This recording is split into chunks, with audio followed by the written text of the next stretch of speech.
कांड 15वां। मरदाने ने रबाब उपर मोकली जही बुक्कल मारी।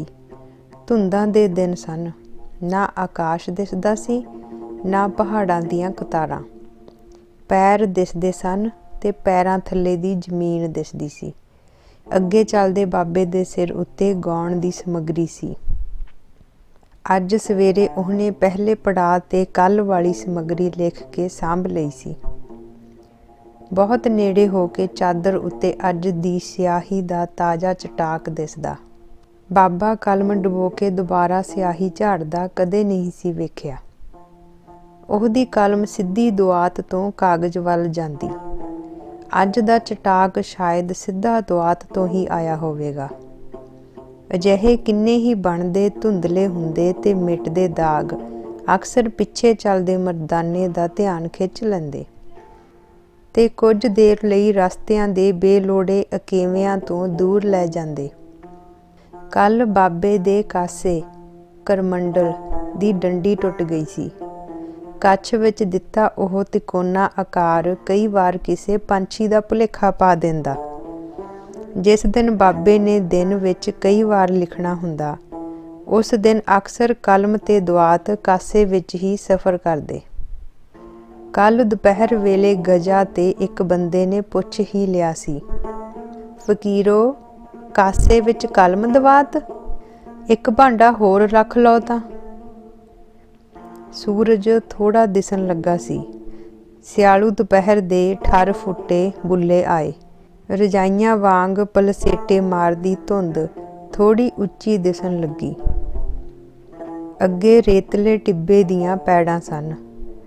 ठंडे रेते उत्ते हाले तरेल कोसी नहीं सी होई।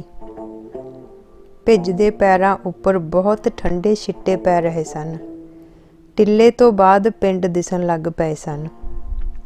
पिंडां दे बाहर बकरियां दे बाड़े सन। ठंडी हवा दे बुल्लियां नाल वाड़ियां विच झुंड बन के कंन सुट्टी बैठियां बकरियां चुप सन। अगे बेरियां दे झुंड सन। उच्चे बरोटे उपर झंडियां वांग लहराउंदे बेद दिसे। पक्के मंदर दे कलश उत्ते चौड़ी तरेड़ दिसी। मोड़ दे अध विचकार मसीत दे बुरज दिसे। ਇਹ सब जाने पछाणे पिंड क्यों जाप रहे सन? इधर ਉਹ पहली फेरी ते ही तां आ रहे सन।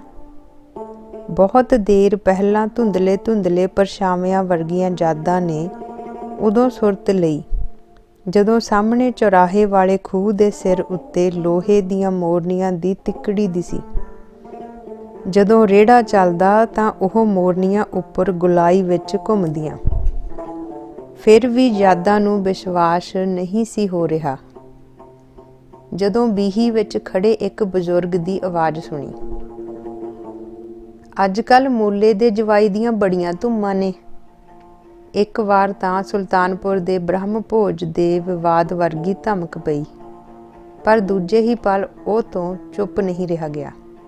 बाबा तेरा सौरा पिंड है? पक्खो की? बाबे ने पंडोकली दे सहारे लई दूजा हथ बदलिया।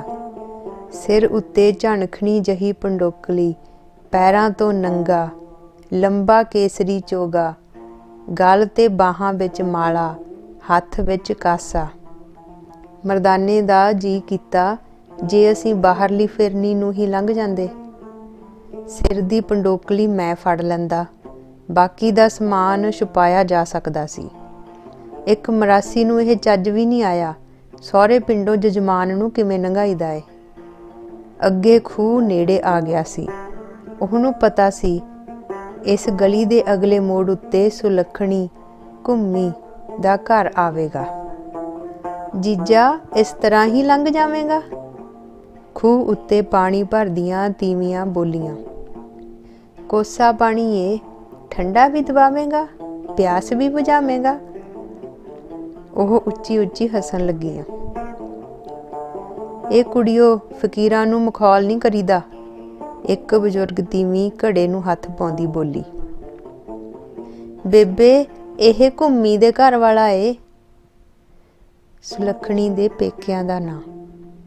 ਚਲੋ ਕੁੜੀਓ ਮੱਤ ਮਾਰੀਗੀ ਤੁਹਾਡੀ, ਉਹ ਤਾਂ ਚੰਗੇ ਘਰ ਵਿਆਹੀ ਏ। ਖੂਹ ਪਿੱਛੇ ਰਹਿ ਗਿਆ ਸੀ। ਤੇ ਗਲੀ ਵਿੱਚ ਸੁਲੱਖਣੀ ਦਾ ਘਰ ਵੀ ਦਿਸਣੋਂ ਹਟ ਗਿਆ। ਪੱਖੋਗੀ ਹੌਲੀ ਹੌਲੀ ਪਿੱਛੇ ਛੁੱਟਦਾ ਗਿਆ। ਪੂਰੀ ਧੁੱਪ ਨਿਕਲ ਆਈ ਸੀ। ਮਰਦਾਨੇ ਦਾ ਜੀ ਕੀਤਾ ਕੋਈ ਤੀਜਾ ਸਰੋਤਾ ਆਵੇ, ਉਹਦੇ ਰਾਹੀਂ ਉਹ ਮਰਾਸੀਆਂ ਵਾਂਗ ਟਿਚਰਾਂ ਕਰੇ। ਵੇਖ ਬਈ ਰਾਈਆ, ਮੇਰੇ ਗੁਰੂ ਦੇ ਤਾਂ ਸਹੁਰੇ ਲੰਘ ਗਏ, ਪਾਣੀ ਨੀ ਧਾਣੀ ਨੀ। ਹੁਣ ਤੂੰ ਦੱਸ, ਕਿਤੇ ਅਗਲਾ ਪਿੰਡ ਸਹੁਰਿਆਂ ਦਾ ਤੇਰਾ ਤਾਂ ਨਹੀਂ? ਪੱਖੋਗੀ ਨੂੰ ਆਉਂਦੀ ਜੰਝ ਵਾਲਾ ਦਿਨ ਯਾਦ ਆਇਆ।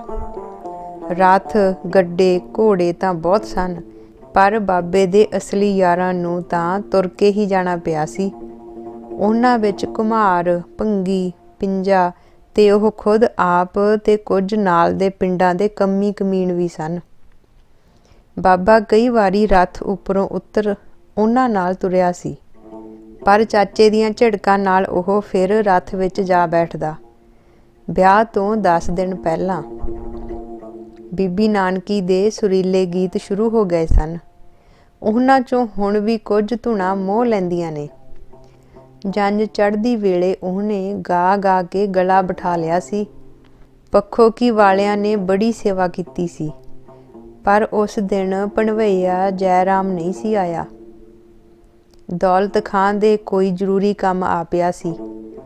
ਰਸਤੇ ਵਿੱਚ ਚੱਲਦੇ ਰੱਥ ਕੋਲ ਉਹਨਾਂ ਬਾਬੇ ਨੂੰ ਕਈ ਵਾਰੀ ਮਖੌਲ ਕੀਤਾ ਸੀ। ਭੰਗੀਆਂ ਡੂਮਾਂ ਨੇ ਲਾਜ ਰੱਖ ਲਈ, ਜੀਜਾ ਤਾਂ ਆਇਆ ਹੀ ਨਹੀਂ।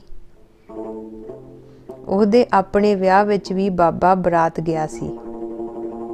ਡੂਮਣੀਆਂ ਨੇ ਉਹਦਾ ਰੰਗ ਢੰਗ ਚਾਲ ਵੇਖ ਕਈ ਵਾਰ ਆਪਣੇ ਸ਼ੱਕ ਗਾ ਕੇ ਸੁਣਾਏ ਸਨ। ਨਿਕਾਹ ਵੇਲੇ ਉਹ ਬਿਲਕੁਲ ਉਹਦੇ ਸਾਹਮਣੇ ਬੈਠਾ ਸੀ। ਮਰਦਾਨੇ ਨੂੰ ਤਾਂ ਉਹ ਦਿਨ ਵੀ ਯਾਦ ਸੀ ਜਿਸ ਦਿਨ ਬਾਬਾ ਪਹਿਲੀ ਵਾਰ ਕੁਝ ਬੋਲਿਆ ਸੀ। ਉਹਦੇ ਕਹੇ ਲਫ਼ਜ਼ ਹੁਣ ਤੱਕ ਜ਼ਬਾਨੀ ਯਾਦ ਸਨ। ਪੱਖੋਗੀ ਤੋਂ ਅਗਲਾ ਪਿੰਡ ਨੇੜੇ ਆ ਰਿਹਾ ਸੀ। ਬਾਬੇ ਦੀ ਪੰਡ ਉੱਪਰ ਉੱਡਦਾ ਪਤੰਗਾ ਵਾਰ-ਵਾਰ ਤਾਜ਼ੀ ਸਿਆਹੀ ਦੇ ਚਟਾਕ ਉੱਪਰ ਬੈਠਣ ਦੀ ਕੋਸ਼ਿਸ਼ ਕਰ ਰਿਹਾ ਸੀ। ਕੋਈ ਤਾਜ਼ੀ ਸੁਗੰਧ ਆ ਰਹੀ ਸੀ। ਬਾਬਾ ਫਿਰਨੀ ਦੀ ਬਜਾਏ ਪਿੰਡ ਦੀ ਵਿਚਕਾਰਲੀ ਗਲੀ ਪੈ ਗਿਆ। ਦੋ ਜੁੜਵੇਂ ਖੂਹਾਂ ਦੀਆਂ ਮਣਾਂ ਉੱਪਰ ਆਮਣੇ ਸਾਹਮਣੇ ਬੈਠੇ ਦੋ ਜਣੇ ਗੱਲਾਂ ਕਰ ਰਹੇ ਸਨ। ਉਸ ਅੱਗੇ ਇੱਕ ਬਰੋਟੇ ਦੀਆਂ ਜੜ੍ਹਾਂ ਉੱਤੇ ਬਾਬੇ ਨੇ ਪੰਡੋਕਲੀ ਉਤਾਰੀ ਤੇ ਆਪ ਇੱਕ ਪਾਸੇ ਕੱਚੀ ਮਿੱਟੀ ਉੱਪਰ ਬੈਠ ਗਿਆ। ਉਹਨੇ ਆਪਣੀ ਬੁੱਕਲ ਵਾਲੀ ਚਾਦਰ ਲੱਤਾਂ ਉੱਤੇ ਰੱਖ ਲਈ। ਇੱਥੋਂ ਪੱਖੋਗੀ ਦਿਸਦਾ ਸੀ। ਮਰਦਾਨੇ ਲਈ ਕੁਝ ਦੁੜਕੂ ਵਾਲੀ ਗੱਲ ਸੀ, ਪਰ ਉਸੇ ਵੇਲੇ ਭੈਰੋਂ ਆਣੇ ਵਾਲਾ ਫਿਰੰਦਾ, ਮੈਲ ਸੀਹੇ ਦਾ ਭਗੀਰਥ ਤੇ ਅਜਿੱਤਾ ਰੰਧਾਵਾ ਬਰੋਟੇ ਵੱਲ ਆਉਂਦੇ ਦਿਸੇ। ਮਰਦਾਨੇ ਨੂੰ ਵੇਖਦੀ ਸਾਰ ਪੰਖ ਲੱਗ ਗਏ ਸਨ। ਕੁਝ ਦੇਰ ਉਹ ਬਾਬੇ ਕੋਲ ਬੈਠੇ। ਹੌਲੀ ਹੌਲੀ ਲੋਕ ਵੀ ਬਰੋਟੇ ਥੱਲੇ ਬੈਠੇ ਫਕੀਰ ਨੂੰ ਵੇਖਣ ਲਈ ਆਉਣੇ ਸ਼ੁਰੂ ਹੋ ਗਏ ਸਨ। ਬਹੁਤ ਦਿਨਾਂ ਬਾਅਦ ਇਸ ਤਰ੍ਹਾਂ ਆਪਣੇ ਪਸੰਦ ਦੀਆਂ ਗੱਲਾਂ ਕਰਨ ਦਾ ਮੌਕਾ ਮਿਲ ਰਿਹਾ ਸੀ। ਫਿਰੰਦਾ ਆਪਣਾ ਨਾਂ ਇੰਦਰਸੈਨ ਨਹੀਂ ਸੀ ਲੈਣ ਦੇ ਰਿਹਾ। ਜੇ ਸਾਜ਼ਾਂ ਦੀ ਗੱਲ ਕਰਨੀ ਏ ਤਾਂ ਮੈਂ ਫਿਰੰਦਾ, ਜੇ ਭੈਰੋਆਣੇ ਦੀ ਗੱਲ ਕਰਨੀ ਏ ਤਾਂ ਮੈਂ ਇੰਦਰਸੈਨ। ਉਹ ਦੱਸ ਰਿਹਾ ਸੀ ਕਿ ਸਾਲ ਵਿੱਚ ਇੱਕ ਵਾਰੀ ਉਹ ਘੁੰਮ ਘੁੰਮ ਕੇ ਆਪਣੇ ਬਣਾਏ ਸਾਜ਼ਾਂ ਨੂੰ ਵੇਖਦਾ ਹੈ। ਬਾਕੀ ਤਖਾਣ ਸੇਪੀ ਲੈਣ ਘੁੰਮਦੇ ਨੇ। ਮੈਂ ਪਿੰਡ ਪਿੰਡ ਸਾਜ਼ਾਂ ਦੇ ਹਾਲ ਚਾਲ ਪੁੱਛਦਾ ਹਾਂ। ਉਹਨਾਂ ਪਿੰਡ ਦੇ ਆਲੇ ਦੁਆਲੇ ਘੁੰਮ ਘੁੰਮ ਕੇ ਗੱਲਾਂ ਕੀਤੀਆਂ। ਜਦੋਂ ਉਹ ਵਾਪਸ ਆਏ ਤਾਂ ਬਾਬੇ ਕੋਲ ਕਾਫੀ ਸੰਗਤ ਇਕੱਠੀ ਹੋ ਗਈ ਸੀ। ਮਰਦਾਨੇ ਨੇ ਹੌਲੀ ਜਿਹੇ ਬਾਬੇ ਦੀ ਗੋਦੀ ਵਿੱਚੋਂ ਰਬਾਬ ਚੁੱਕੀ। ਇੱਕ ਵਾਰ ਫਿਰੰਦੇ ਵੱਲ ਵੇਖ ਕੇ ਮੁਸਕਰਾਇਆ, ਫਿਰ ਰਬਾਬ ਨੂੰ ਸੁਰ ਵਿੱਚ ਕਰਨ ਲੱਗਾ। ਕੁਝ ਦੇਰ ਪਹਿਲਾਂ ਜਿਸ ਥੜੇ ਉੱਤੇ ਰਾਸ ਲੀਲਾ ਚੱਲਦੀ ਰਹੀ, ਅੱਜ ਉਸ ਤੇ ਕੀਰਤਨ ਚੱਲ ਰਿਹਾ ਸੀ। ਭਗੀਰਥ ਤੇ ਮਨਸੁਖ ਨੇ 2 ਦਿਨ ਪਹਿਲਾਂ ਪੂਰੇ ਇਲਾਕੇ ਵਿੱਚ ਘੋਹਾ ਦੇ ਦਿੱਤਾ ਸੀ। ਵੱਡੇ ਇਕੱਠ ਵਿੱਚ ਤੀਵੀਆਂ ਦੇ ਬੈਠਣ ਲਈ ਅਲੱਗ ਜਗ੍ਹਾ ਸੀ। ਅੱਜ ਪਹਿਲੀ ਵਾਰ ਭਗੀਰਥ ਨੇ ਲੰਗਰ ਦਾ ਪ੍ਰਬੰਧ ਕੀਤਾ ਸੀ। ਗਰੀਬ ਲੋਕ ਪੇਟ ਭਰ ਖਾ ਕੇ ਧੰਨਵਾਦ ਕਰਦੇ, ਕਮੀਣਾਂ ਲਈ ਵੱਖਰੀ ਜਗ੍ਹਾ ਭਾਲਦੇ। ਪਰ ਅੱਜ ਸਭ ਲਈ ਇੱਕੋ ਜਿਹਾ ਸੀ। ਕੀਰਤਨ ਤੋਂ ਪਹਿਲਾਂ ਬਾਬੇ ਨੇ ਫਰੰਦੇ ਨੂੰ ਆਪਣੇ ਕੋਲ ਬੁਲਾਇਆ। ਰਬਾਬ ਵੱਲ ਇਸ਼ਾਰੇ ਕਰਕੇ ਦੱਸਿਆ, ਇਹ ਫਰੰਦੇ ਨੇ ਬਣਾਈ ਏ। ਬਲਦੀਆਂ ਮਿਸਾਲਾਂ ਦੇ ਚਾਨਣ ਵਿੱਚ ਲੋਕਾਂ ਨੇ ਫਰੰਦੇ ਨੂੰ ਜ਼ਰੋ-ਜ਼ਾਰ ਰੋਂਦੇ ਸੁਣਿਆ। ਉਹ ਬੋਲਿਆ ਕੁਝ ਨਹੀਂ। ਠੰਡੀ ਰੀਵੀ ਚੱਲ ਰਹੀ ਸੀ। ਚੰਨ ਚਾਨਣੀ ਵੀ ਠੰਡੀ ਠਾਰ ਸੀ। ਫਰੰਦਾ ਅਲੱਗ-ਅਲੱਗ ਰਾਗਾਂ ਦੀ ਵਾਰੀ ਆਉਂਦੀ ਸੁਣਦਾ ਰਿਹਾ। ਤੰਦਾਂ ਨੂੰ ਇੰਨਾ ਸੁਘੜ ਤਾਂ ਉਹਨੇ ਨਹੀਂ ਸੀ ਬਣਾਇਆ। ਫਿਰ ਮਲਾਰ ਦੀ ਸੱਦ ਉੱਠੀ। ਰਬਾਬ ਦੀਆਂ ਤੰਦਾਂ ਨਾਲ ਬਾਬੇ ਦੇ ਗਲੇ ਦਾ ਮਿਲਾਪ ਕਿਸੇ ਵੈਰਾਗ ਵੱਲ ਵੱਧਦਾ ਸੁਣਦਾ ਰਿਹਾ। ਕਈ ਵਾਰੀ ਫਰੰਦਾ ਬੈਠਾ ਬੈਠਾ ਸੁੰਨ ਹੋ ਜਾਂਦਾ।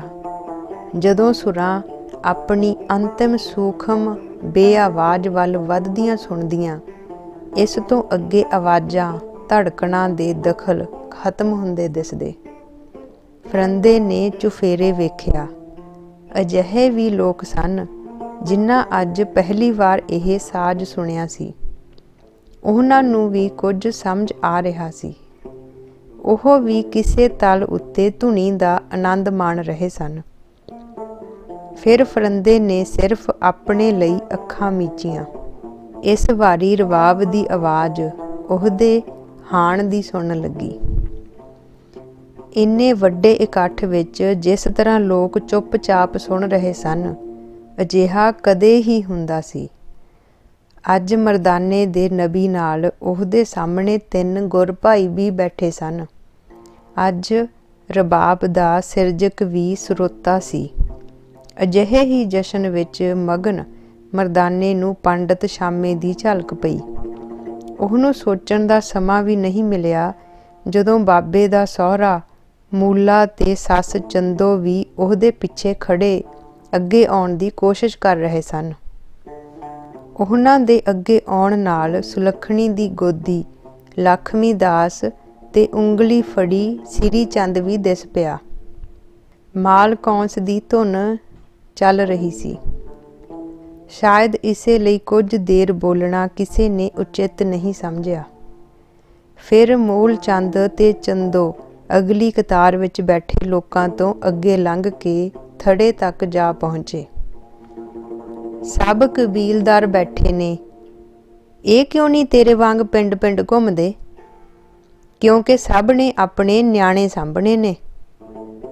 ਅਚਾਨਕ ਸਾਰੇ ਚੰਦੋ ਵੱਲ ਵੇਖਣ ਲੱਗੇ। ਤੇਰੀ ਮਾਂ ਤਾਂ ਕਹਿੰਦੀ ਸੀ ਉਹਦੇ ਮੂੰਹ ਵਿੱਚ ਜਵਾਨ ਹੀ ਨਹੀਂ। ਇੱਥੇ ਵੇਖ ਲੋਕਾਂ ਨੂੰ ਕਿਵੇਂ ਲੇਰਾ ਮਾਰ ਕੇ ਵਿਖਾਉਂਦਾ। ਆਪ ਤਾਂ ਕੁੜਮਣੀ ਘਰ ਬੈਠੀ ਏ, ਪੁੱਤ ਫਕੀਰ ਹੋ ਗਿਆ। ਪੰਡਿਤ ਸ਼ਾਮੇ ਨੇ ਥੋੜਾ ਅੱਗੇ ਆਉਣ ਦੀ ਕੋਸ਼ਿਸ਼ ਕੀਤੀ, ਪਰ ਚੰਦੋ ਚੁੱਪ ਨਹੀਂ ਸੀ ਹੋ ਰਹੀ। ਤੈਨੂੰ ਨੰਗੇ ਪੈਰੀ ਲੰਘਦਿਆਂ ਕੋਈ ਲਾਜ ਨਹੀਂ ਆਈ? ਪੱਖੋ ਕੀ ਦਾ ਤੂੰ ਜਵਾਈ ਸੀ, ਲੰਘਿਆ ਭਿਖਾਰੀਆਂ ਵਾਂਗ। ਸਾਡੀ ਕੋਈ ਇੱਜ਼ਤ ਹੀ ਨਹੀਂ। ਲੋਕੀ ਬਾਬੇ ਵੱਲ ਵੇਖ ਰਹੇ ਸਨ। ਉਹ ਜ਼ਰੂਰ ਕੁਝ ਬੋਲੇਗਾ, ਪਰ ਉਹ ਚੁੱਪ-ਚਾਪ ਸੁਣਦਾ ਰਿਹਾ। ਮਰਦਾਨੇ ਦਾ ਕਈ ਵਾਰੀ ਉੱਠ ਕੇ ਖੜਾ ਹੋਣ ਨੂੰ ਜੀ ਕੀਤਾ। ਇਸ ਤਰ੍ਹਾਂ ਬੈਠ ਕੇ ਸੁਣਨਾ ਬੜਾ ਮੁਸ਼ਕਲ ਸੀ। ਹਾਲੇ ਵੀ ਚੰਦੋ ਚੁੱਪ ਨਹੀਂ ਸੀ ਕਰ ਰਹੀ। ਨਾ ਸੁਣਿਓ ਇਹਦੀ ਕੋਈ ਗੱਲ। ਇਹਨੇ ਤੁਹਾਡੇ ਧੀਆਂ ਪੁੱਤਰਾਂ ਦੇ ਘਰ-ਬਾਰ ਛਡਾ ਦੇਣੇ ਨੇ। ਮੇਰੀ ਧੀ ਦਾ ਹਾਲੇ ਚੂੜੇ ਦਾ ਚਾਅ ਵੀ ਨਹੀਂ ਸੀ ਉਤਰਿਆ। ਘਰ-ਬਾਰ ਛੱਡ ਕੇ ਤੁਰ ਪਿਆ ਨੰਗੇ ਪੈਰੀ। ਮਾਤਾ, ਜੁੱਤੀ ਪਿਛਲੇ ਪਿੰਡ ਕਿਸੇ ਹੋਰ ਦੇ ਪੈਰੀ ਪਾ ਆਏ ਨੇ ਸਾਈਂ। ਤੂੰ ਚੁੱਪ ਕਰ ਓਏ ਚੁੰਬੜਾ। ਤੇਰਾ ਬਾਪ ਸਿਆਣਾ ਬਿਆਣਾ ਗਲੀ ਗਲੀ ਡਫਲੀ ਵਜਾਉਂਦਾ ਤੇਰੇ ਨਿਆਣੇ ਪਾਲਦਾ ਫਿਰ ਰਿਹਾ। ਤੂੰ ਆਪ ਨੂੰ ਗਵਈਆ ਖਵਾਉਂਦਾ ਏ।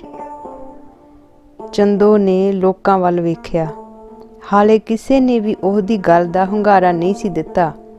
ਫਿਰ ਉਹ ਮੁੱਲੇ ਵੱਲ ਉਲਰੀ। ਤੂੰ ਖਰੀ ਖਰੀ ਕਿਉਂ ਨਹੀਂ ਸੁਣਾਉਂਦਾ? ਤੈਨੂੰ ਹਾਲੇ ਵੀ ਲਾਜ ਨਹੀਂ ਆਈ? ਹਾਂ, ਸਾਤੋਂ ਨਹੀਂ ਤੇਰੇ ਬੱਚਿਆਂ ਤੇ ਘਰ ਵਾਲੀ ਦਾ ਭਾਰ ਲਿਆ ਜਾਂਦਾ। ਆਹ ਸਾਂਭ ਆਪਣਾ ਟੱਬਰ, ਅਸੀਂ ਚੱਲੇ। ਮੂਲੇ ਨੇ ਬਾਹੋਂ ਫੜ ਸੁਲੱਖਣੀ ਨੂੰ ਬੱਚਿਆਂ ਸਮੇਤ ਅੱਗੇ ਥੜੇ ਵੱਲ ਖਿੱਚਿਆ। ਗੋਦੀ ਚੁੱਕਿਆ ਲਖਮੀ ਦਾਸ ਉੱਚੀ ਉੱਚੀ ਰੋਣ ਲੱਗਾ।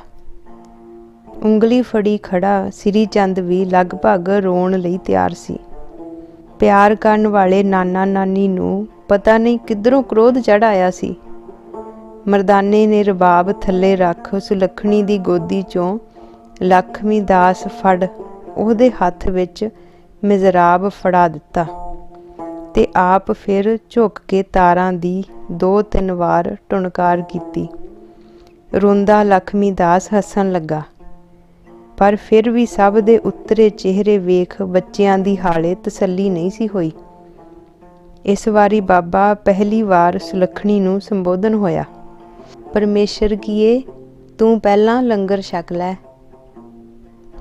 ਭਗੀਰਥ ਨੇ ਸ੍ਰੀ ਚੰਦ ਦੀ ਉਂਗਲ ਫੜੀ ਤੇ ਮਰਦਾਨੇ ਦੇ ਗੋਦੀ ਚੁੱਕਿਆ ਲਖਮੀ ਦਾਸ ਤੇ ਉਹਨਾਂ ਪਿੱਛੇ ਉਦਾਸ ਸੁਲੱਖਣੀ ਚੁੱਪ-ਚਾਪ ਧਰਮਸ਼ਾਲਾ ਵਿੱਚ ਪੱਕਦੇ ਲੰਗਰ ਵੱਲ ਚੱਲ ਪਏ। ਪੱਖੋ ਕੀ ਵੱਲ ਤੁਰੇ ਜਾਂਦੇ ਮੂਲ ਚੰਦ ਦੇ ਅੱਗੇ ਚੰਦੋ ਨੇ ਲੋਕਾਂ ਵੱਲ ਗਰਦਨ ਘੁਮਾ ਕੇ ਕਿਹਾ, ਇਹਨੂੰ ਛੋਟਾ ਨਾ ਜਾਣਿਓ, ਇਹਦੇ ਬਾਪ ਘਰ ਸਭ ਕੁਝ ਏ। ਸੱਸ ਨੂੰ ਸ਼ਾਇਦ ਜਵਾਈ ਦੀ ਇੱਜ਼ਤ ਯਾਦ ਆ ਗਈ, ਪਰ ਜੋ ਕੁਝ ਵੀ ਉਹਨਾਂ ਪਹਿਲਾਂ ਕਿਹਾ ਸੀ ਉਹ ਉਹਨਾਂ ਨੂੰ ਲੋਕਾਂ ਵਿੱਚ ਖੜਨ ਨਹੀਂ ਸੀ ਦੇ ਰਿਹਾ। ਛੇਤੀ ਹੀ ਉਹ ਪੱਖੋ ਕੀ ਦੀ ਪਗਡੰਡੀ ਪੈ ਗਏ। ਜਦੋਂ ਤੱਕ ਮਰਦਾਨਾ ਵਾਪਸ ਨਹੀਂ ਆਇਆ, ਬਾਬਾ ਇਕੱਲਾ ਹੀ ਕੀਰਤਨ ਕਰਦਾ ਰਿਹਾ। ਲਖਮੀ ਦਾਸ ਨੂੰ ਖਿਡਾਉਂਦਾ ਮਰਦਾਨਾ ਰਬਾਬ ਨਾਲ ਹੀ ਲੈ ਗਿਆ ਸੀ। ਪੱਖੋ ਕੀ ਹਾਲੇ ਵੀ ਓਨੀ ਹੀ ਦੂਰ ਸੀ। ਅਕਸਰ ਕੀਰਤਨ ਵਾਲੇ ਪਿੰਡ ਦੀ ਯਾਦ ਉਦੋਂ ਹੀ ਆਉਂਦੀ ਜਦੋਂ 2-2.5 ਪਹਿਰ ਤੁਰਨ ਤੋਂ ਬਾਅਦ ਉਹਨਾਂ ਮੁਹਾਂਦਰਿਆਂ ਦੀ ਝਲਕ ਬਿਲਕੁਲ ਨਹੀਂ ਦਿਸਦੀ, ਸਗੋਂ ਨਵੇਂ ਮੜੰਗੇ ਦਿਸਣ ਲੱਗਦੇ ਨੇ। ਪਰ ਅੱਜ ਉਸ ਝਲਕ ਦਾ ਅਨੁਭਵ ਵੀ ਬਿਲਕੁਲ ਵੱਖਰਾ ਹੀ ਸੀ। ਮਰਦਾਨੇ ਨੂੰ ਉਮੀਦ ਸੀ ਬਾਬਾ ਸਵੇਰੇ ਜਲਦੀ ਹੀ ਪਿੰਡ ਛੱਡ ਦੇਵੇਗਾ। ਜਿੱਤਾ ਚੜ੍ਹਦੇ ਸੂਰਜ ਨਾਲ ਸੁਲੱਖਣੀ ਤੇ ਨਿਆਣਿਆਂ ਨੂੰ ਲੈ ਤਲਵੰਡੀ ਵੱਲ ਚਲਾ ਗਿਆ ਸੀ। ਲੋਕਾਂ ਦੇ ਸਾਹਮਣੇ ਹੀ ਬਾਬੇ ਨੇ ਕਿਹਾ ਸੀ, ਪਰਮੇਸ਼ਰ ਕੀਏ, ਅਸੀਂ ਜਲਦੀ ਹੀ ਫੇਰਾ ਪਾਵਾਂਗੇ। ਉਹ ਚੁੱਪ ਰਹੀ। ਉਹਨੇ ਗੋਦੀ ਚੁੱਕੇ ਲਖਮੀ ਦਾਸ ਨੂੰ ਘੁੱਟ ਕੇ ਵੱਖੀ ਨਾਲ ਲਾ ਲਿਆ। ਕਿਸੇ ਫਕੀਰ ਦੀ ਇਹੋ ਜਿਹੀ ਮਿਲਣੀ ਪਿੰਡ ਵਾਲੇ ਪਹਿਲੀ ਵਾਰ ਵੇਖ ਰਹੇ ਸਨ। ਫਿਰ ਉਹਨੇ ਚੁੱਪੀ ਤੋੜੀ। ਮੇਰੇ ਮਾਪਿਆਂ ਨੇ ਜੋ ਕਿਹਾ ਮੇਰੇ ਭਲੇ ਲਈ ਕਿਹਾ। ਮੈਂ ਨਿਮਾਣੀ ਹੁਣ ਚੇਲਿਆਂ ਨਾਲ ਸਾਈਂ ਦੇ ਪਿੰਡ ਵੱਲ ਮੁੜਾਂ? ਤੇਰਾ ਕਹਿਣਾ ਸਿਰ ਮੱਥੇ। ਫਿਰ ਪਿੰਡ ਦਾ ਇੱਕ ਬਜ਼ੁਰਗ ਨਿਕਲ ਕੇ ਅੱਗੇ ਆਇਆ ਸੀ। ਉਹਨੇ ਸੁਲੱਖਣੀ ਦੇ ਸਿਰ ਉੱਤੇ ਹੱਥ ਫੇਰਿਆ। ਤੁਸੀਂ ਮਾਲਕ ਤੀਵੀਂ ਨੇ ਇਹ ਗੱਲ ਰਾਤ ਨੂੰ ਨਿਬੇੜ ਲੈਣੀ ਸੀ। ਚੜ੍ਹਦੀ ਜਵਾਨੀ ਵਿੱਚ ਫਕੀਰੀ ਦਾ ਦੁੱਖ ਇੱਕ ਰਾਤ ਵਿੱਚ ਮੁੱਕ ਜੂ ਬਾਬਾ? ਇੱਕ ਵਾਰ ਤਾਂ ਮਰਦਾਨੇ ਨੂੰ ਜਾਪਿਆ ਕਿ ਚੰਦੋ ਵਾਲਾ ਤਾਂ ਸੁਲੱਖਣੀ ਨੂੰ ਵੀ ਚੜ੍ਹਦਾ ਜਾ ਰਿਹਾ ਸੀ। ਸੁਲੱਖਣੀ ਦੇ ਜਾਣ ਤੋਂ ਬਾਅਦ ਬਾਬੇ ਨੇ ਭਗਵੇਂ ਦਾ ਸਭ ਤੋਂ ਗੂੜਾ ਰੰਗ ਪਾਇਆ। ਉਹਨੇ ਗਜਾ ਕੰਨ ਵਾਂਗ ਪੂਰੇ ਪਿੰਡ ਦੀ ਫੇਰੀ ਪਾਈ। ਰਾਤ ਦੇ ਕੀਰਤਨ ਤੋਂ ਬਾਅਦ ਬਾਬਾ ਅਜਿਹਾ ਕਦੇ ਨਹੀਂ ਸੀ ਕਰਦਾ। ਉਹਨਾਂ ਗਲੀ ਗਲੀ ਘੁੰਮ ਕੇ ਹਰ ਇੱਕ ਦਰਵਾਜ਼ੇ ਅੱਗੇ ਖੜ ਕੇ ਗਾਇਆ, ਸੌਲਾ ਮੇ ਦਿਨੈ ਕੇ ਰਾਤੀ ਮਿਲਨ ਸਹੰਸ,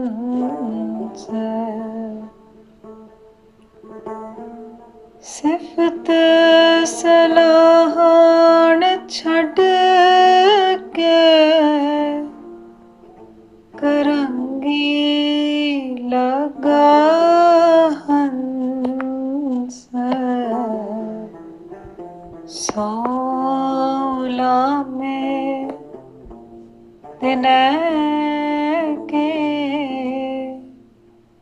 ਰਾਤੀ ਮਿਲਨ ਸਹੰਸ। ਸੌ ਉਲਾਮੇ ਦਿਨੈ ਕੇ ਰਾਤੀ ਮਿਲਣ ਸਹੰਸ। ਸਿਫਤ ਸਲਾਹਨ ਛੱਡ ਕੇ ਕਰੰਗੀ ਲੱਗਾ ਹੰਸ। ਕਈ ਜਨਾਨੀਆਂ ਅੰਦਰੋਂ ਬੋਲ ਸੁਣ ਆਟਾ ਰੋਟੀ ਕੁਝ ਰਸਦ ਲੈ ਕੇ ਬਾਹਰ ਨਿਕਲੀਆਂ, ਪਰ ਦੋਵੇਂ ਗਵੰਤਿਆਂ ਕੋਲ ਨਾ ਕੋਈ ਝੋਲੀ ਦਿਸਦੀ, ਨਾ ਹੀ ਕਾਸਾ ਅੱਗੇ ਵਧਿਆ ਦਿਸਦਾ। ਸਗੋਂ ਉਹ ਦੇਹੜੀ ਤੋਂ ਗਜ਼ਾਂ ਵਾਲੀ ਦੂਰੀ ਰੱਖਦੇ। ਬਾਬਾ ਫਿਰ ਪਿੱਪਲ ਥੱਲੇ ਆ ਬੈਠਾ ਸੀ। ਸਵੇਰ ਦਾ ਖਾਣਾ ਉਹਨਾਂ ਉੱਥੇ ਹੀ ਖਾਧਾ। ਜਦੋਂ ਉਹ ਤੁਰੇ ਤਾਂ ਇੱਕ ਪਹਿਰ ਦਿਨ ਬੀਤ ਚੁੱਕਾ ਸੀ। ਰਾਤੀ ਜਿਹੜੀ ਚੌਮਾਸੇ ਵਾਲੀ ਠੰਡੀ ਰੀਵੀ ਘੁੰਮ ਕੇ ਚਿਹਰੇ ਉੱਤੇ ਵੱਜਦੀ ਸੀ, ਉਹ ਥੋੜ੍ਹੀ ਕੋਸੀ ਹੋ ਚੁੱਕੀ ਸੀ, ਪਰ ਚੱਲ ਹਾਲੇ ਵੀ ਚੌਮਾਸਾ ਹੀ ਰਿਹਾ ਸੀ। ਕਾਫੀ ਦੇਰ ਤੋਂ ਆਪਣੇ ਹੀ ਕਦਮਾਂ ਦੀ ਆਵਾਜ਼ ਤੋਂ ਬਿਨਾਂ ਕੁਝ ਨਹੀਂ ਸੀ ਸੁਣ ਰਿਹਾ। ਮਰਦਾਨੇ ਦਾ ਮਨ ਵਾਰ-ਵਾਰ ਪੱਖੋਕੀ ਵੱਲ ਮੁੜ ਜਾਂਦਾ। ਜਿਵੇਂ ਹੀ ਰਸਤੇ ਦੇ ਰੱਥ ਗੱਡਿਆਂ ਦੀ ਲੀਹ ਛੱਡਣੀ ਸ਼ੁਰੂ ਕੀਤੀ, ਉਸ ਤੋਂ ਪਤਾ ਲੱਗਦਾ ਸੀ ਕਿ ਇਹ ਰਾਹ ਅੱਗੇ ਕਿੰਨੇ ਸੁੰਨਸਾਨ ਪੜਾਵਾਂ ਵੱਲ ਵੱਧ ਰਿਹਾ ਸੀ। ਇੱਕ ਟੋਏ ਵਿੱਚ ਪੈਰ ਪੈਣ ਤੇ ਬਾਬੇ ਦੇ ਖੀਸੇ ਵਿੱਚ ਕੁਝ ਖੜਕਿਆ। ਬਾਬਾ, ਮੈਂ ਤਾਂ ਸਮਝਿਆ ਘੁੰਗਰੂ ਕਿਤੇ ਡਿੱਗ ਪਿਆ। ਨਿਆਣਿਆਂ ਦੁਆਰਾ ਬੰਨਿਆ। ਬਾਬਾ ਚੁੱਪ ਰਿਹਾ। ਬਾਬਾ, ਤੂੰ ਤੇ ਕਹਿੰਦਾ ਸੀ ਕਿ ਕੁਝ ਨਾਲ ਲੈ ਕੇ ਨਹੀਂ ਚੱਲਣਾ। ਕੁਝ ਆਕਾਰ ਸਾਜ਼ ਦਾ ਰੁਤਬਾ ਲੈ ਲੈਂਦੇ ਨੇ, ਉਹਨਾਂ ਨੂੰ ਲੈ ਕੇ ਚੱਲਣਾ ਫਿਰ ਪਹਿਲਾਂ ਵਾਂਗ ਨਹੀਂ ਰਹਿੰਦਾ। ਮਰਦਾਨੇ ਨੇ ਅੱਗੇ ਕੁਝ ਪੁੱਛਣ ਤੋਂ ਪਹਿਲਾਂ ਹੀ ਰਬਾਬ ਅੱਗੇ ਕੀਤੀ। ਛਾਤੀ ਉੱਤੇ ਇੱਕ ਅਜਿਹੀ ਥਾਂ ਬਣ ਗਈ ਸੀ ਜਿੱਥੋਂ ਉਹ ਬੱਚੇ ਵਾਂਗ ਗਲਵੱਕੜੀ ਪਾ ਲੈਂਦੀ ਸੀ। ਇੱਥੋਂ ਉਹ ਚੱਲਦੇ ਕਦਮਾਂ ਦੀ ਧਮਕ ਤੱਕ ਨੇੜੇ ਨਹੀਂ ਸੀ ਫਰਕਣ ਦਿੰਦੀ। ਰਸਤੇ ਵਿੱਚ ਟਾਵੇਂ ਰਾਹੀ ਮਿਲੇ। ਬੀਆਵਾਨਾਂ ਵਿੱਚ ਚੱਲੇ ਹੋ? ਕਈਆਂ ਨੇ ਇਹਦੇ ਨਾਲ ਦੇ ਮਿਲਦੇ ਜੁਲਦੇ ਸਵਾਲ ਕੀਤੇ। ਜਦੋਂ ਗਾਉਣ ਖਤਮ ਹੋਇਆ, ਉਹ ਅਜਿਹੀ ਜਗ੍ਹਾ ਪਹੁੰਚ ਚੁੱਕੇ ਸਨ ਜਿੱਥੇ ਰਾਤ ਜ਼ੋਰਦਾਰ ਗੜੇ ਪਏ ਸਨ। ਦਰੱਖਤਾਂ ਦੇ ਸਿਰ ਔਲਿਆਂ ਨੇ ਭੰਨੇ ਪਏ ਸਨ। ਇੱਕ ਦਿਨ ਪਹਿਲਾਂ ਗੜਿਆਂ ਨਾਲ ਮਰੇ ਪੰਛੀ ਉਸੇ ਪਾਣੀ ਵਿੱਚ ਤੈਰ ਰਹੇ ਸਨ। ਦਿਨ ਦਾ ਅਗਲਾ ਪੜਾਅ ਉਹਨਾਂ ਉੱਥੇ ਹੀ ਕੀਤਾ। ਅੱਗੇ ਛੋਟੇ-ਛੋਟੇ ਘਰਾਂ ਦੇ ਗੁੱਛੇ ਦਿਸਣੇ ਸ਼ੁਰੂ ਹੋ ਗਏ ਸਨ। ਗੁਲਾਈਆਂ ਵਿੱਚ ਘੁੰਮਦੀਆਂ ਪਹਾੜੀਆਂ ਵਿੱਚ ਇੱਕ ਛੋਟਾ ਜਿਹਾ ਮੈਦਾਨ ਦਿਸਦਾ, ਜਿਸ ਵਿਚਕਾਰ ਘਰਾਂ ਦਾ ਇੱਕ ਗੁੱਛਾ ਦਿਸਦਾ। ਦੂਰੋਂ ਚਗਾਠਾਂ ਵਾਂਗ ਜੜੇ ਹੋਏ ਛੋਟੇ-ਛੋਟੇ ਖੇਤ ਦਿਸਦੇ, ਜੋ ਨੇੜੇ ਆ ਕੇ ਉੱਚੇ ਨੀਵੇਂ ਦਿਸਣ ਲੱਗ ਪੈਂਦੇ। ਅਸਮਾਨ ਉੱਤੇ ਚਿੱਟੀਆਂ ਬੱਦਲੀਆਂ ਪਹਾੜਾਂ ਨਾਲ ਲੱਗ ਸੁਰਮਈ ਹੋ ਜਾਂਦੀਆਂ ਤੇ ਕੁਝ ਦੇਰ ਲਈ ਪਹਾੜਾਂ ਉੱਪਰੋਂ ਧੁੱਪ ਗਾਇਬ ਹੋ ਜਾਂਦੀ। ਪਰ ਮਣਾਂ ਬਹੁਤ ਨੀਵੀਆਂ ਸਨ। ਬਹੁਤੇ ਖੂਹਾਂ ਦੀਆਂ ਭੌਣੀਆਂ ਟੁੱਟੀਆਂ ਸਨ। ਦਿਨ ਦਾ ਚੌਥਾ ਪਹਿਰ ਸ਼ੁਰੂ ਹੋ ਗਿਆ ਸੀ। ਇਸ ਪਿੰਡ ਨੂੰ ਪਾਰ ਕਰਨ ਲਈ ਸਾਹਮਣੇ ਪਹਾੜੀ ਉੱਤੇ ਚੜ੍ਹਦੀ ਪਗਡੰਡੀ ਦਿਸਣ ਲੱਗ ਪਈ ਸੀ। ਮਰਦਾਨੇ ਦਾ ਜੀਅ ਕੀਤਾ ਜੇ ਦਿਨ ਦਾ ਆਖਰੀ ਪੜਾਅ ਇੱਥੇ ਹੀ ਹੋ ਜਾਵੇ। ਪਿੰਡ ਚੋਂ ਨਿਕਲਿਆ ਇੱਕ ਸਾਧਾਂ ਦਾ ਟੋਲਾ ਬਿਲਕੁਲ ਘਰੇਲੂ ਗੱਲਾਂ ਕਰਦਾ ਸੁਣਿਆ, ਪਰ ਸਾਧ ਉਹਨਾਂ ਤੋਂ ਅੱਗੇ ਲੰਘਣ ਦੀ ਕਾਹਲ ਵਿੱਚ ਸਨ। ਉਹ ਜਲਦੀ ਹੀ ਇਸ ਪਿੰਡ ਤੋਂ ਦੂਰੀ ਬਣਾਉਣ ਦੀ ਕੋਸ਼ਿਸ਼ ਵਿੱਚ ਸਨ। ਪਿੰਡ ਵੱਲੋਂ ਆਉਂਦੀ ਇੱਕ ਤਿਰਛੀ ਢਲਾਣ ਤੋਂ ਉੱਤਰਦੀ ਪਗਡੰਡੀ ਉੱਤੇ ਇੱਕ ਤੀਵੀਂ ਤੇ ਮਰਦ ਉੱਚੀ-ਉੱਚੀ ਬਹਿਸਦੇ ਨਜ਼ਰ ਆਏ। ਲਓ ਫਿਰ ਆ ਗਏ, ਸਾਧਾਂ ਦੇ ਟੋਲੇ ਚੋਂ ਕਿਸੇ ਦੀ ਆਵਾਜ਼ ਆਈ। ਹੁਣ ਉਹਨਾਂ ਦੀ ਆਵਾਜ਼ ਸਾਫ਼ ਸੁਣਾਈ ਦੇ ਰਹੀ ਸੀ। ਮੈਨੂੰ ਛੱਡ ਕੇ ਨਾ ਜਾ, ਮੈਂ ਤੇਰੇ ਬਿਨਾਂ ਰਹਿ ਨਹੀਂ ਸਕਦੀ। ਮੈਂ ਤੈਨੂੰ ਫੇਰ ਮਿਲਣ ਆਵਾਂਗਾ। ਨੌਜਵਾਨ ਦਾ ਪਹਿਰਾਵਾ ਗੇਰੂ ਰੰਗਾ ਸੀ। ਮੈਨੂੰ ਦੁਖੀ ਕਰਕੇ ਤੂੰ ਰੱਬ ਨੂੰ ਨਹੀਂ ਪਾ ਸਕਦਾ। ਮੁੜ ਜਾ ਜੈਨਦੀਪ। ਸੁਕਰਾਤ ਦੇ ਘਰਵਾਲੀ ਦਾ ਨਾਂ। ਪਰ ਮੈਂ ਤੈਨੂੰ ਸੁਕਰਾਤ ਨਹੀਂ ਕਹਿਣ ਲੱਗੀ। ਉਹ ਲਗਭਗ ਬਰਾਬਰ ਤੁਰ ਰਹੀ ਸੀ। ਪਗਡੰਡੀ ਨੇ ਘੁੰਮ ਕੇ ਇਸੇ ਰਾਹ ਵਿੱਚ ਮਿਲਣਾ ਸੀ ਜਿੱਥੇ ਬਾਬਾ ਤੇ ਮਰਦਾਨਾ ਚੱਲ ਰਹੇ ਸਨ। ਉਹ ਬਹਿਸਦੇ ਬਿਲਕੁਲ ਮਰਦਾਨੇ ਦੇ ਸਾਹਮਣੇ ਆ ਗਏ। ਲੈ ਹੁਣ ਸੁਕਰਾਤ ਬਣ ਕੇ ਹੀ ਮੁੜਾਂਗਾ, ਪਰ ਜ਼ਹਿਰ ਤਾਂ ਘਰ ਛੱਡ ਚੱਲਿਆ। ਉਹ ਲੰਬੇ ਕਦਮੀ ਸਾਧਾਂ ਦੇ ਟੋਲੇ ਵਿੱਚ ਜਾ ਮਿਲਿਆ ਜੋ ਇਹਨੂੰ ਪਿੰਡ ਛੱਡਣ ਆਏ ਸਨ। ਉਹ ਥੋੜਾ ਜਿਹਾ ਹੱਸੀ, ਫਿਰ ਚੁੱਪਚਾਪ ਪਿੰਡ ਵੱਲ ਵਾਪਸ ਮੁੜ ਗਈ, ਜਿਵੇਂ ਕੁਝ ਹੋਇਆ ਹੀ ਨਾ ਹੋਵੇ। ਉਹਦੇ ਲੰਬੇ ਲੰਬੇ ਸਾਹ ਜਦੋਂ ਮਰਦਾਨੇ ਕੋਲੋਂ ਲੰਘੇ ਤਾਂ ਲੱਗਿਆ ਸੀ ਕਿ ਕੁਝ ਬੋਲੇਗੀ ਜ਼ਰੂਰ, ਪਰ ਉਹ ਉਸੇ ਰਾਹ ਮੁੜ ਗਈ ਜਿੱਧਰੋਂ ਉਹ ਬਹਿਸਦੀ ਆਈ ਸੀ। ਇੱਕ ਵਾਰ ਤਾਂ ਮਰਦਾਨੇ ਦਾ ਵੀ ਜੀਅ ਕੀਤਾ ਕਿ ਉਸ ਕੁੜੀ ਦਾ ਪੱਖ ਲਿਆ ਜਾਵੇ, ਪਰ ਉਹ ਤੇ ਉਹਦਾ ਗੁਰੂ ਆਪ ਕੀ ਕਰ ਰਹੇ ਸਨ? ਰੱਖੀ ਤੇ ਸੁਲੱਖਣੀ ਦੇ ਚਿਹਰੇ ਸਾਹਮਣੇ ਆ ਖੜੇ ਹੋਏ। ਅਗਲਾ ਪਿੰਡ ਛੇਤੀ ਹੀ ਆ ਗਿਆ ਸੀ। ਖੜੇ ਕੋਲੂ ਦਾ ਬੌਲਦ ਪੈੜ ਵਿੱਚ ਹੀ ਬੈਠਾ ਦਿਸਿਆ। ਹਾਲੇ ਉਹਦੇ ਗਲ ਦਾ ਰੱਸਾ ਨਹੀਂ ਸੀ ਖੁੱਲਿਆ। ਪੈੜ ਨੇੜੇ ਕਹਾਣੀਆਂ ਸੁੱਕ ਰਹੀਆਂ ਸਨ। ਅਗਲੇ ਕਈ ਦਿਨਾਂ ਤੱਕ ਕੋਈ ਵਿਹਲ ਨਹੀਂ ਸੀ। ਬੈਠੇ ਬੈਠੇ ਬੌਲਦ ਨੇ ਇੱਕ ਵਾਰ ਅੱਖਾਂ ਚੁੱਕ ਸਾਧਾਂ ਦੇ ਟੋਲੇ ਵੱਲ ਵੇਖਿਆ, ਫਿਰ ਗਰਦਨ ਥੱਲੇ ਵੱਲ ਸੁੱਟ ਲਈ। ਸਾਈਂ ਜੀ, ਕਿੱਧਰੋਂ ਆਏ ਹੋ? ਉਹੀ ਨੌਜਵਾਨ ਪੁੱਛਣ ਲਈ ਪਿੱਛੇ ਚੱਲਦੇ ਬਾਬੇ ਲਈ ਰੁਕਿਆ। ਕੋਈ ਜਵਾਬ ਨਾ ਸੁਣ ਕੇ ਉਹ ਫਿਰ ਬੋਲਿਆ, ਕਿੱਥੋਂ ਦੇ ਵਸਿੰਦੇ ਹੋ? ਜਦੋਂ ਦੋ ਪ੍ਰਸ਼ਨਾਂ ਦਾ ਉੱਤਰ ਨਹੀਂ ਦਿੱਤਾ ਤਾਂ ਮਰਦਾਨੇ ਨੂੰ ਪਤਾ ਸੀ ਕਿ ਇਹ ਚੁੱਪ ਬਾਬੇ ਦੇ ਜਵਾਬ ਲਈ ਹੀ ਹੈ। ਇਹ ਹੋਣ ਦੇਣਾ ਵੇਲੇ ਬਾਬੇ ਦੀ ਅਦਾ ਵੇਖਣ ਲਈ ਮਰਦਾਨੇ ਨੇ ਬਰਾਬਰ ਹੋਣ ਦੀ ਕੋਸ਼ਿਸ਼ ਕੀਤੀ। ਇਹ ਮਰਾਸੀ ਤੋਂ ਗੁਰੂ ਬਣਿਆ ਏ ਜਾਂ ਗੁਰੂ ਮਰਾਸੀ ਹੋ ਗਿਆ ਏ? ਦੋਵੇਂ ਹੀ, ਬਾਬਾ ਮੁਸਕਰਾ ਰਿਹਾ ਸੀ। ਉਸ ਜਵਾਨ ਚਿਹਰੇ ਨੇ ਕਈ ਵਾਰ ਝੁਕ ਕੇ ਬਾਬੇ ਦੇ ਹੱਸਦੇ ਚਿਹਰੇ ਵੱਲ ਵੇਖਿਆ। ਮੁੜ ਕੇ ਉਹਨੇ ਕੋਈ ਪ੍ਰਸ਼ਨ ਨਹੀਂ ਕੀਤਾ। ਉਹ ਲਗਭਗ ਬਾਬੇ ਦੇ ਬਰਾਬਰ ਤੁਰਦਾ ਰਿਹਾ। ਅੱਗੇ ਚੱਲਦਾ ਸਾਧਾਂ ਦਾ ਟੋਲਾ ਤੇਜ਼ ਕਦਮੀ ਦੂਰ ਲੰਘ ਗਿਆ। ਉਹ ਸਮਝਦੇ ਸਨ ਕਿ ਸ਼ਾਇਦ ਉਹਨੇ ਵਾਪਸ ਪਿੰਡ ਮੁੜਨ ਦਾ ਮਨ ਬਣਾ ਲਿਆ ਹੈ। ਫਿਰ ਦਰਖਤਾਂ ਦੀਆਂ ਛਾਵਾਂ ਫਿੱਕੀਆਂ ਪੈਣ ਲੱਗੀਆਂ। ਫਿਰ ਛਾਵਾਂ ਨੇ ਵੀ ਆਪਣਾ ਆਪਾ ਕਿਸੇ ਨੂੰ ਸੌਂਪ ਦਿੱਤਾ। ਦਰਖਤ ਜਿਨ੍ਹਾਂ ਤੋਂ ਉਹ ਉਤਰੀਆਂ ਸਨ, ਉਹ ਵੀ ਆਪਣਾ ਦਿਸਣਾ ਨਹੀਂ ਬਚਾ ਸਕੇ। ਅੱਜ ਦੀ ਰਾਤ ਦੇ ਪੜਾਅ ਵੇਲੇ ਉਹ 3 ਜਣੇ ਸਨ। 2 ਜਣਿਆਂ ਨੂੰ ਕੀਰਤਨ ਕਰਦਾ ਵੇਖ ਪਿੰਡ ਵਾਲੇ ਚੁੱਪ ਬੈਠੇ ਚਿਹਰੇ ਵੱਲ ਹੈਰਾਨੀ ਨਾਲ ਵੇਖਦੇ ਰਹੇ। ਉਹ ਖੂਬਸੂਰਤ ਨੌਜਵਾਨ ਸੀ। ਉਹਦਾ ਪਹਿਰਾਵਾ ਵੀ ਇਹਨਾਂ ਦੋਵਾਂ ਤੋਂ ਵੱਖਰਾ ਸੀ। ਕੀਰਤਨ ਤੋਂ ਬਾਅਦ ਕਈ ਜਣੇ ਉਹਨੂੰ ਲੈਣ ਆਏ। ਉਹ ਇਸ ਪਿੰਡ ਦਾ ਜਵਾਈ ਜੋ ਸੀ। ਦੂਜੀ ਸਵੇਰ ਤੁਰਨ ਵੇਲੇ ਲੋਕਾਂ ਨੇ ਇੰਨੀ ਕੀਰਤਨ ਦੀ ਗੱਲ ਨਹੀਂ ਕੀਤੀ ਜਿੰਨੀ ਉਹਨਾਂ ਪਿੰਡ ਦੇ ਜਵਾਈ ਨੂੰ ਵਾਪਸ ਲਿਆਉਣ ਦੀ ਕੀਤੀ ਸੀ। ਉਹ ਕਈ ਸਾਲਾਂ ਤੋਂ ਆਪਣੇ ਸਹੁਰੇ ਪਿੰਡ ਨਹੀਂ ਸੀ ਆਇਆ।